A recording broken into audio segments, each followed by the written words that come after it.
Hello বন্ধুরা, সবাই কেমন আছো? আশা করি খুব ভালো আছো। আর আমিও যে ভালো, তা এটা কিন্তু একদম ঠিক না। আমি ভালো বলছি না, কারণ আমি ভালোই নেই, তাহলে ভালো কেন বলবো? তো এই যে এক্ষুনি বৃষ্টি হয়ে গেল, খুব বৃষ্টি, আর এখনও না বৃষ্টিটা পুরোভাবে থামেনি, অল্প অল্প পড়ছে। আর ওর পাপাও চলে এসেছে। আর আমি এক্ষুনি না স্নান করলাম, বৃষ্টিতে ভিজে সব কাজ করেছি, বাসন ধুয়েছি, মানে সব কিছু, ঘর মোছা, তারপর যা রান্নাঘরে যা কাজ থাকে সেই সব কাজগুলো করেছি বৃষ্টিতে ভিজে ভিজেই। আর এবার বৃষ্টিতে ভিজে আসার পর কাপড় তো ভিজেই গিয়েছিল, তো আবার স্নানটা আবার করলাম। সকালে একবার স্নান করেছি, এখন আবার স্নান করলাম। আর এখন ভাবছিলাম যে স্নান করে পুজো দেবো, কিন্তু পুজোটা আর দেওয়া হবে না, কারণ জল নেই। বৃষ্টি আসার পর আমি একটা বালতি বসিয়েছিলাম, তো ভেবেছিলাম ওই জলগুলো দিয়েই ঠাকুরের বাসনগুলো ধুয়ে ঠাকুরের পুজোটা দিয়ে দেব। কিন্তু ওর বাবা কি করেছে, সেই জল দিয়ে পাটা ধুয়ে নিয়েছে। তো এবার কি করব, ওই জল দিয়ে তো আর মানে ঠাকুরের বাসনটা ধুতে পারবো না। এই যে এখানে পাপাই শুনে হাই বলছে, ও এক্ষুনি স্নান করলো।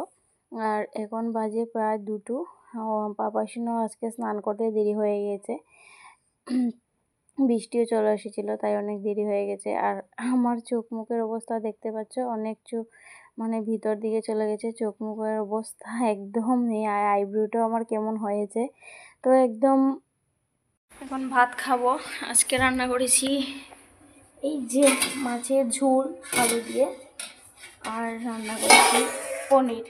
আমার জন্য পনির রান্না করেছি, মাছটা আমার এখন ভালো লাগে না, তাই পনির রান্না করেছি। আর তাদের জন্য মাছের ঝোল বানিয়েছি।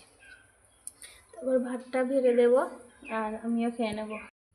আর এই যে গাছের কাঁঠাল প্রায় শেষ হয়ে গেছে, ছোটো ছোটো দু একটা আছে। আর এই যে উপর দিকে ছিল, উপরে গোটা রয়েছে, আর সেই কাঁঠাল না এখন কাঠবিড়ালি খেয়ে নিচ্ছে। তো আমি হঠাৎ চেয়ে দেখলাম যে কাঠবিড়ালি কাঁঠালটা খাচ্ছে, খুব সুন্দর করে কাঁঠাল খাচ্ছে। এই যে দাঁড়াও দেখাচ্ছি, এই যে এখানে কাঁঠাল খাচ্ছে, কিভাবে দেখতে পাচ্ছ? খুব সুন্দর করে, অনেক মনের আনন্দে কাঁঠালটা খাচ্ছে। তো খাক, মানে তাদেরও তো খাওয়ার কিছু নেই।